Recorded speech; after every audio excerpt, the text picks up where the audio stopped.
Ba ng makabuluhang buhay? Pag-usapan po natin yan sa devotion natin na ito.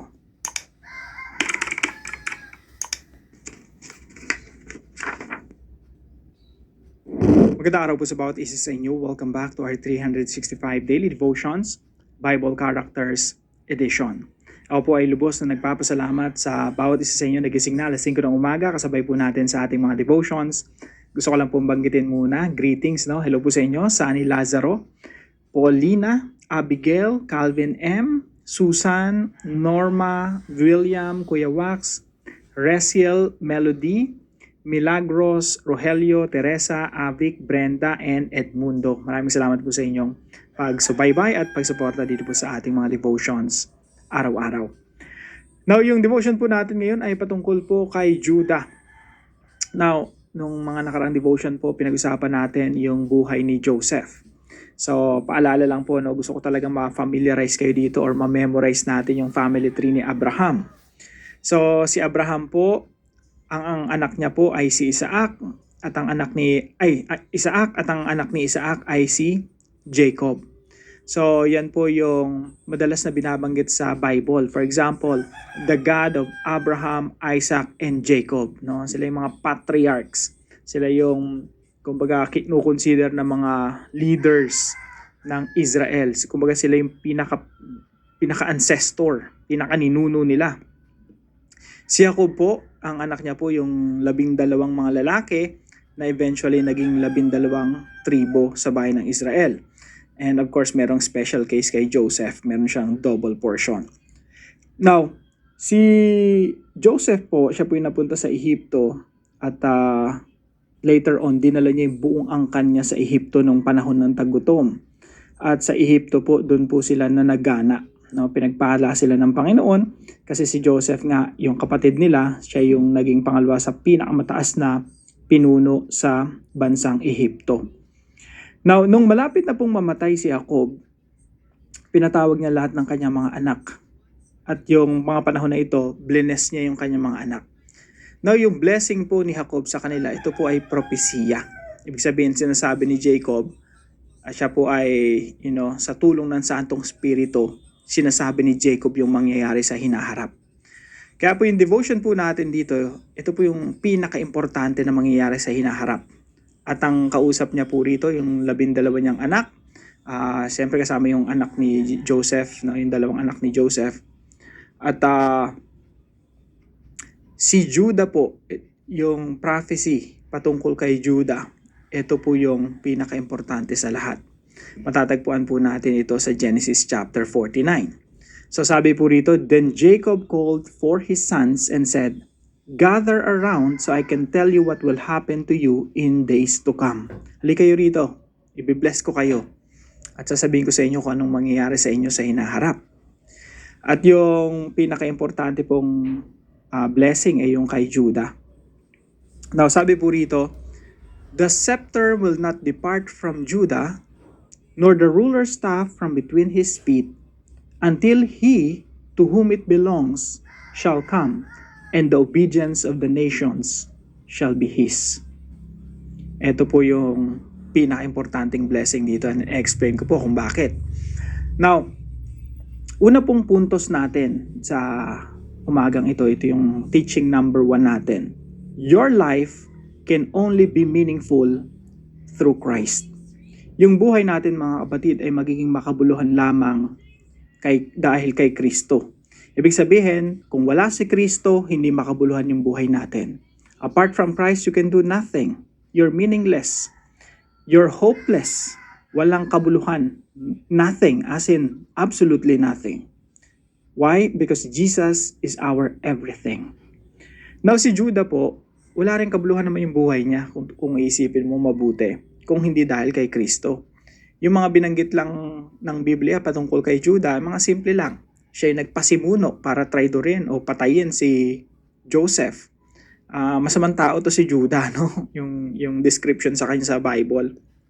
Pero later on, nagsisi siya sa kanya mga kasalanan. Kaya makikita pa rin natin si Judah sa pangwalang hanggan, no?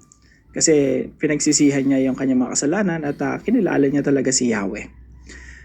Pero sa simula ng kanyang buhay, salbahe talaga siya kay Joseph. Specifically kay Joseph. Pero later on, nung si Benjamin na yung mapapahamak, sabi niya, ay hindi ko kayang mapahamak si Benjamin, ako na lang yung magdusa, no? Doon pa lang makikita natin nagkaroon siya ng change of heart and change of mind. Now, ito pong Genesis chapter 49:10, ito po ay propesiya na mula kay Judah ipapanganak ang Messiah, ang ating Panginoong Jesucristo. That makes Judah meaningful. That makes the life of Judah meaningful. Kaya kung ikukumpara mo sa lahat ng mga kapatid ni Judah, sa kanya yung pinakamakabuluhan kasi manggagaling sa kanya yung Messiah. Kaya sabi dito, the scepter will not depart from Judah. Sa Tagalog po, ang setro ng pamumuno ay hindi mahihiwalay kay Judah, ni ang tungkod ng pagkapuno sa pagitan ng kanyang mga paa hanggang sa ang Shiloh ay dumating. Yung Shiloh po, mahirap po i-translate yan. Kaya sabi nung ilang mga rabbi, ito daw yung pangalan ng Messiah, no? At to some extent, naniniwala ako na patungkol talaga to sa Messiah. At sabi rito, pag dumating yung Messiah, si Jesus Christ, at ang pagtalima ng mga bansa sa Kanya. Ibig sabihin, lahat ng mga bansa susunod kay Kristo. Alam niyo po, gustong-gusto ko tong verse na to, no? Kasi sa Genesis chapter 49:10, Genesis pa lang, pinapahayag na lahat ng mga bansa susunod kay Kristo. Madalas ko po kasing naririnig yung mundo natin, pasama ng pasama, susunod sa Antikristo, luluhod sa Antikristo yung mga bansa. Pero yung sinasabi ng Bible, lahat ng mga bansa luluhod kay Kristo. Kailan magsisimula yon? First coming. At sa second coming, talagang yung mga bansa loyal na kay Jesus. So mga kapatid, naging makabuluhan ang buhay ni Judah because of the Lord Jesus Christ. Ganon din po sa atin mga kapatid, hindi kailanman magiging makabuluhan ang buhay mo kung patuloy kang lumalayo kay Kristo. Kung hindi napaparangalan si Kristo sa iyong buhay, hindi magiging mahalaga ang buhay mo. Your life will become nothing. Absolutely nothing. Pangalawa po, your life must be an instrument of redemption in Christ. Tayo po ay mga instrumento lang. Kung paano yung mga tauhan sa Biblia, Abraham, Isaac, Jacob, Judah, and eventually galing kay Judah si David, galing kay David si Jesus Christ. No? Mahabang generation yon patungo kay Jesus Christ. Naging makabuluhan lahat ng buhay nila because of the Lord Jesus Christ. Ganon din po sa atin mga kapatid. Makabuluhan ang buhay natin dahil kay Kristo, pero hindi nagtatapos yon sa, connected lang tayo kay Jesus. Dapat instrumento din tayo ni Kristo. Tanda natin, maraming ipapagawa ang Diyos sa atin. Gagawin niya tayong instrumento. At hindi po instrumento para sa kasamaan. Unfortunately, maraming mga tao naging instrumento ng kasamaan, no? Kaya bantayan natin yung lumalabas sa bibig natin. Baka puro masama yung lumalabas sa bibig natin. Imbis na maka-encourage tayo ng kapwa natin, nakakapagpasama tayo ng loob. Or yung ibang tao ay napuput down or nanghihina yung loob or nasisira ng confidence. Kasi nga yung sinasabi natin, puro masama, puro pangit, pang down ng kapwa. Mga kapatid, tayo ay instrumento ng redemption ng ating Panginoong Jesucristo. Kaya lahat ng lumalabas natin sa bibig natin, nakakapag-uplift, nakakapag-encourage, nakakapagpalakas, nakakapag-motivate, nakaka-inspire. Lahat ng ginagawa natin ating mga kamay ay extension ng kamay ni Kristo. Sipin mo anong gagawin ni Kristo sa kanyang mga kamay. Umakyat na siya sa langit. Ikaw, yung parte ng katawan ni Kristo because we are called the body of Christ. Kaya lahat ng ginagawa ng body of Christ ay instrumento yan ng redemption, ng pagsasaayos, ng healing, ng restoration upang umabante ang kabutihan dito sa mundo at umabante ang kaharian ng Diyos dito sa mundo. Pangatlo po, your life should cause people to look forward to the coming of Christ. Yung buhay mo, buhay natin, dapat ito yung nagiging dahilan o nagiging sanhi upang yung mga tao sa paligid natin ma-excite sa pagdating ni Kristo. Alam niyo po dito kay Judah, na-excite yung mga tao Sinusundan nila yung pagdating ng Messiah Kanino dumadaan yung pangako? This time kay Judah. Nagkaroon sila ng idea na mula sa lahi ni Judah, ipapanganak ang Messiah at sa pamamagitan ng Messiah na yon, lahat ng mga bansa mapapagpala at susunod sa Messiah. So napapagdugtong-dugtong nila yung mga propesiya, no? Kasi sabi kay Eva, pagdating ng Mesaya, dudurugin ulo ni Satanas. Pag sabi naman ng Diyos kay Abraham, pagdating ng Mesaya, pagpapalain lahat ng mga bansa. Dito naman kay Judah, paghaharian ni Kristo lahat ng mga bansa. So they look forward to the coming of the Messiah. Mga kapatid, si Jesus babalik muli. At nawa ang buhay mo at ang buhay ko ay maging sanhi upang ma-excite yung mga tao na dumating si Kristo. Ibig sabihin talagang nasi-share natin si Jesus sa maraming tao. Now, bilang application po sa pinag-aaralan natin, number 1, educate yourself about the Bible as a Christ-centered story. Educate po natin ang ating mga sarili patungkol sa Biblia. Alam niyo po yung Biblia, it's a Christ-centered story. Ang buong Biblia ay patungkol kay Kristo. Isipin nyo, sa mga devotions natin itong mga nakaraan, pang seminary level na talaga, no? Though simple yung mga devotions natin, pero yung mga natututunan natin, yung lalim, yung pagkaunawa natin na si Kristo pala nandun sa Genesis, sa bawat pages, sa bawat pahina na pinag-aaralan natin, nandun si Kristo. At I hope lumalim talaga tayo, no? Maunawaan natin na yung buong Bible, it's all about the Lord Jesus Christ. Pangalawa po, examine yourself whether you are living a Christ-centered life.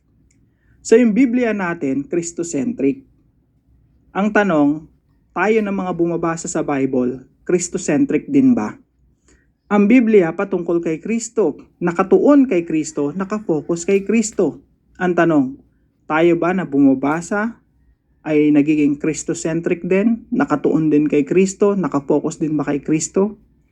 Mga kapatid, ang bumabasa ng Biblia na Christocentric, nagkakaroon din ng Christocentric lifestyle, speech. Lahat ng parte ng buhay natin at aspeto ng buhay natin na apektuhan, nagiging Christocentric din. So examine ourselves. Nagiging katulad ba tayo ng Kristo? Nalalapit ba tayo kay Kristo? Bumubuti ba tayo bilang mga Kristiyano? Examine yourself. Pangatlo po, embark on a journey with your family to a Christ-centered mission. Tayo po ay maglakbay, hindi lamang tayo as an individual, kundi include our family members as well. Tayo po ay magkaroon ng isang paglalakbay patungo sa pagkilala kay Kristo. Kaya po tayo nag-aaral ng Biblia, kaya po tayo may daily devotion. Araw-araw po na ginawa ng Diyos, no, na mga devotions natin everyday. Ang goal po nito ay makahakbang tayo palapit sa pagkakaunawa. Sino ba si Kristo? Makahakbang tayo patungo sa pagsunod sa Kanya. Pero itong paglalakbay po na ito ay hindi pang individual, kundi pang pamilya din. Kaya sama-sama po tayo, no? Tangayin niyo yung mga asawa niyo, mga anak sa mga discussion question. Pag-aralan ninyo kung ano yung sinasabi ng banal na kasulatan. Ang goal lagi makilala sino yung Diyos, sino si Kristo, anong sinasabi ng Biblia patungkol kay Kristo, and ma-inlove sa Kanya. Siyempre, pag na-inlove ka kay Jesus, anong gagawin mo? Susundin mo siya. So, habang nakikilala mo si Jesus, habang lumalalim ka sa pagkaunawa ng Biblia, nauunawaan mo rin yung mission mo at mission ng pamilya natin. Magkakaroon tayo ng isang magandang direksyon o patutunguhan ayon sa misyon at kalooban ng Diyos. Now, para po sa ating discussion, why does reading a Christocentric Bible cause us to live Christocentric lives? Pag nagbabasa tayo ng Biblia na patungkol kay Kristo, nakasentro kay Kristo, bakit ito yung nagkokos sa atin?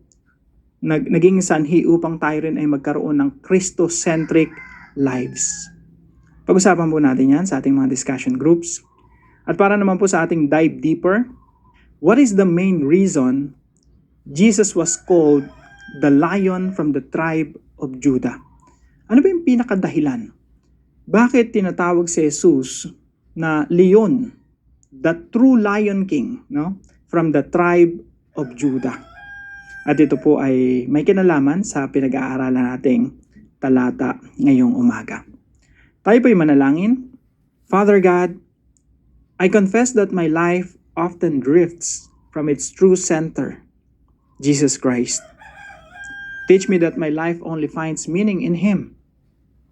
Make me an instrument of redemption, reflecting His grace truth, and sacrifice in my words and actions.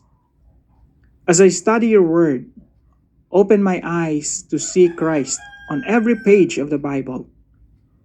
Shape my heart to live a Christ-centered life.